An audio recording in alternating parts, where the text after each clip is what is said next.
নমস্কার। আচ্ছা, ওই ইসকনের ওই লোকটা একটা শ্বেতবস্ত্র না গৈরিক কী পরেছে জানি না। সাধারণত যারা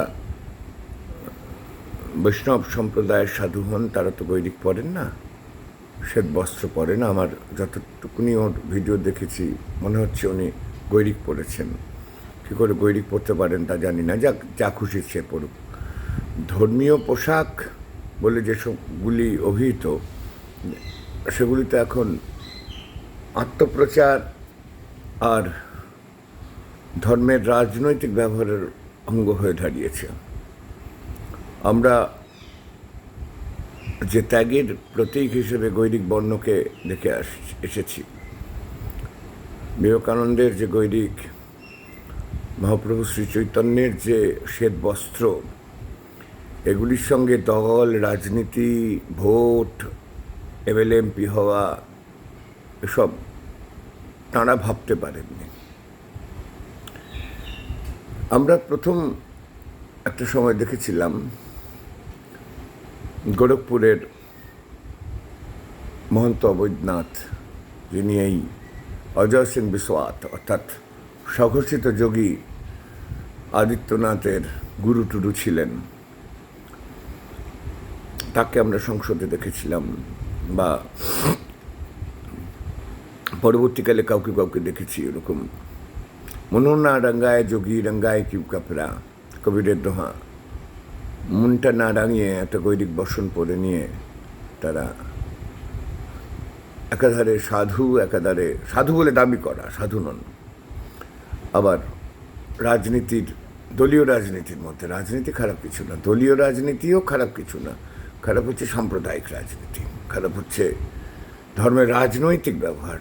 ধর্ম আর রাজনীতি এই দুটোকে কখনো মেশানো ঠিক না, এই সতর্কবাণী আমাদের প্রতি পরম শ্রদ্ধেয় কমরেড জ্যোতি বসু করে গেছেন, মার্জনা করবেন। তো যাই হোক, এই যে ইসকনের ওই লোকটা, সে গুরুদেব রবীন্দ্রনাথ সম্পর্কে তার যে বিখ্যাত উক্তি, রথযাত্রা লোকারণ্য মহাধুমধাম, ভক্তরা লুটায় পথে করিছে প্রণাম, রথ ভাবে আমি দেব, মূর্তি ভাবে আমি, পদ ভাবে আমি দেব, হাসেন অন্তর্যামী। আমরা যারা ৮-এর দশকে বা তারও আগে ৭-এর দশকের শেষ প্রান্তে স্কুল জীবনটার, ৮-এর দশকের শুরু এবং ৭-এর দশকের শেষ প্রান্তে স্কুল জীবনটা কাটিয়েছি, আমাদের কাছে এগুলি ভাব সম্প্রসারণ করতে হতো। এখন এই যে জায়গাগুলো, এগুলো জানি না আজকে এইসব ভাব সম্প্রসারণ আছে কিনা, কারণ আমার স্কুলে পড়ানোর সেভাবে কোনো অভিজ্ঞতা নেই। তো এই গুরুদেবের এই কবিতাটিকে ঘিরে তাকে ব্যঙ্গ করেছেন, এবং ব্যঙ্গ করে এমন কথা বলতে চেয়েছেন যেটা না বোঝা যায় গুরুদেবকে, না বোঝা যায় তার ধর্মের রাজনৈতিক ব্যবহার এবং ধর্মের বাণিজ্যিক ব্যবহার। এটা একটা বড় কথা বলা উচিত, ধর্মের বাণিজ্যিক ব্যবহার, এই ব্যাপারটাকে। এখন ধর্মকে আলু পটলের মতন যারা বাজারে বেচতে চান, তার অন্যতম সদস্য হিসেবে এই লোকটি যে নিজেকে ইতিমধ্যেই প্রতিষ্ঠিত করতে পেরেছেন তা আমরা দেখেছি, আমরা বুঝতে পেরেছি। আর এই বোঝবার জায়গাটার জন্যই আমরা দেখছি যে ঈশা দেবপালের মতন একজন বিদুষী অধ্যাপিকা, লেখিকা, স্বনামধন্য লেখিকা, বা দীপঙ্কর ভট্টাচার্যের মতন একজন সমাজ সচেতন চিন্তক এবং অ্যাক্টিভ পলিটিক্সের সঙ্গে যুক্ত পলিটিক্যাল অ্যাক্টিভিস্ট, এইরকম মানুষজনেরাও একে নিয়ে সমাজ মাধ্যমে মন্তব্য করছেন। আসলে যারা মনোবিজ্ঞানের ছাত্র আছেন তারা খুব ভালো করে বুঝতে পারবেন যে মনোবিজ্ঞানে একটা বিষয় আছে, অ্যাটেনশন ক্রাইসিস। আমাকে কেউ দেখছে না, আমাকে কেউ চেনে না, সুতরাং এমন একটা কথা বলি যে কথাটার জোরে লোকে আমাকে দেখে, লোকে আমাকে চেনে। শ্রদ্ধেয় কুণাল চট্টোপাধ্যায়, যাদবপুর বিশ্ববিদ্যালয়ের অধ্যাপক ট্রটস্কিয়ান, তার পিতৃদেব অধ্যাপক গৌতম চট্টোপাধ্যায় পুরনো কলকাতার অনেক গল্প করতেন। তা গৌতম দা গল্প করেছিলেন, গৌতম দার পরিবারটি এমন, একাধারে বিদ্যাসাগর এবং একাধারে রবীন্দ্রনাথ, দুই পরিবারের সনিত তাদের মধ্যে মিশেছে। গৌতম দার পিতৃদেব ক্ষিতীশ চট্টোপাধ্যায়, কেপি চট্টোপাধ্যায়, ক্ষিতীশ প্রসাদ চট্টোপাধ্যায়, তিনি সুভাষচন্দ্র বসুর অত্যন্ত ঘনিষ্ঠ বন্ধু ছিলেন এবং সুভাষচন্দ্র যখন কলকাতা কর্পোরেশনের মেয়র, কেপি চট্টোপাধ্যায় ছিলেন চিফ এক্সিকিউটিভ অফিসার, যে পদটি দেশবন্ধু মেয়র থাকাকালীন স্বয়ং সুভাষচন্দ্র পালন করেছিলেন, যে পদে তিনি অধিষ্ঠিত ছিলেন। তো যাই হোক, গৌতমদার কাছে শুনেছিলাম সেকালে কলকাতায় ওই সন্ধ্যের দিকে একটা কাগজ বেরোতো, গেজেট বা এরকম কিছু নাম বলে। আমার স্মৃতিতে যতটুকুনি আছে, আমার মা আনতেন এরকম কাগজ 60-এর দশকে। আমার সংগ্রহে আছে, জুলফিকার আলী ভুট্টোর যেদিন ফাঁসি হলো সেদিনের ওরম একটা বেরিয়েছিল। তো যাই হোক, এরকম কাগজ বেরোতো, তাতে রয়েছে আজকে কলেজ স্কোয়ারে রবীন্দ্রনাথ 30 ঘন্টা সাঁতার কাটলেন, আজকে হেঁদোতে কোনো সেকালের কোনো একটা মনীষী তাকে উল্লেখ করে অত ঘন্টা সাঁতার কাটলেন। তো আবার পরের দিন বলে দেওয়া হতো অনিচ্ছাকৃত ভুলের জন্য আমরা দুঃখিত, অনিচ্ছাকৃত ভুলের জন্য আমরা লজ্জিত। তাহলে ভার্নাকুলার প্রেস অ্যাক্ট বা কোনো কিছুতে আপনি তাকে ধরতে পারবেন না। তো এই লোকটা, এই যে ইস্কনের যে গুরুদেবের ওই রথযাত্রা, লোকারণ্য, মহাধুমধাম, এটা নিয়ে বলছে, তার এই যে অ্যাটেনশন ক্রাইসিস, যা নিয়ে ঈশা দেবপালের মতন একজন বিদগ্ধ চিন্তাবিদ, দীপঙ্কর ভট্টাচার্যের মতন একজন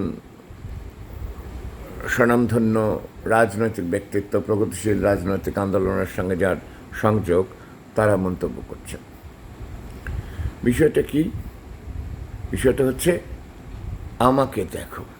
এই যে আমাদের মহাদেবের চায়ের দোকানে আমরা আড্ডা দিই নৈহাটিতে, সেখানে কিছু লোক থাকে, আসে, যাদের মূল জায়গাটা হচ্ছে দেখো আমি কংসরাজের বংশধর।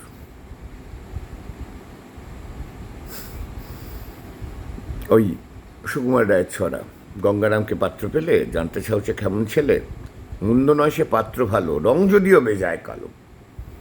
এরকম লোকজনদের সঙ্গে আমাদের বন্ধু শ্রীধরের খুব যোগাযোগ। বাদু আছে, ডিসকভারি চ্যানেল আছে, খিরু মামা আছে, এসব নিয়ে তো অনেক লিখি, অনেক বলি, আপনারা হয়তো এদের চেনেন।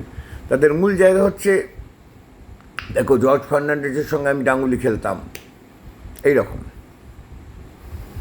তো এই বাদু মার্কা লোকজন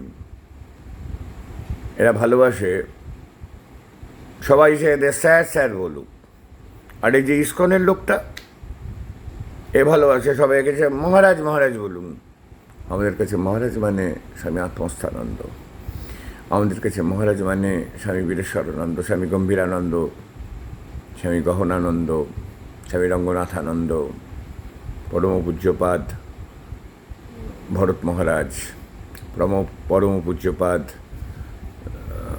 স্বামী লোকেশ্বরানন্দ কানাই মহারাজ, তত্ত্ববোধানন্দ চিত্ত মহারাজ, কালীপদ মহারাজ, স্বামী পুতানন্দ, স্বামী অভীষ্টানন্দ, পরম পূজ্যপাদ প্রবীর মহারাজ, স্বামী অমরেশ্বরানন্দ, পরম পূজ্যপাদ প্রসূন মহারাজ, স্বামী দিব্যব্রতানন্দ, প্রণব মহারাজ, স্বামী বিমলাত্মানন্দ, আমাদের মঠ মিশনের পরম শ্রদ্ধেয় ভাইস প্রেসিডেন্ট স্বামী বিমলাত্মানন্দ, তাপস মহারাজ, এই ধরনের মানুষগুলো যাদের গৈরিক বসনের সঙ্গে যাদের মন মেজাজ তার কোনো ফারাক নেই। তাই এইসব ধর্মের রাজনৈতিক ব্যবহার করার লোকেদের, তাদেরকে ঘিরে আমাদের ভাবা দরকার। ধর্ম আমিও পালন করি, আমার কোনো ধর্ম নেই এই শূন্যতাকে ভরিয়ে দেওয়া ছাড়া, আমার কোনো ধর্ম নেই বুকে আঘাত সইতে পারা ছাড়া। শঙ্কু ঘোষের এই কবিতা, সেটাই আমার ধর্মবোধ। আমার ধর্মবোধ কিন্তু ধর্মের রাজনৈতিক ব্যবহারকারী এইসব অ্যাটেনশন ক্রাইসিসে ভোগার লোকরা নয়। তাই আমার আচার্যদেব, শান্তিদেব ঘোষ যেমন বলতেন, মানুষ সাধারণত গুরুদেবকে দেখেন, অর্থাৎ রবীন্দ্রনাথকে দেখেন অন্ধের হস্তি দর্শনের মতন। তাই এই স্বঘোষিত এই সাধুটি কি বলছে না বলছে বলতে দিন না। কে চেনে ওকে, কে মনে রাখবে ওকে?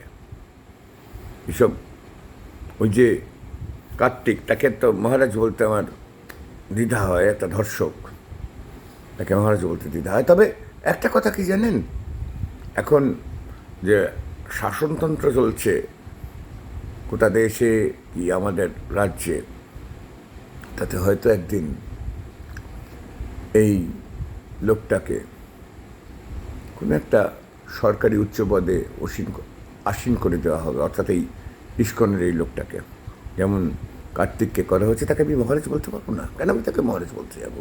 এসে যে দাঙ্গা করে রাজনৈতিক দলের কর্মীদের হারানোর জন্য সচেষ্ট, তাকে সে মহারাজ? ভালো থাকুন সবাই।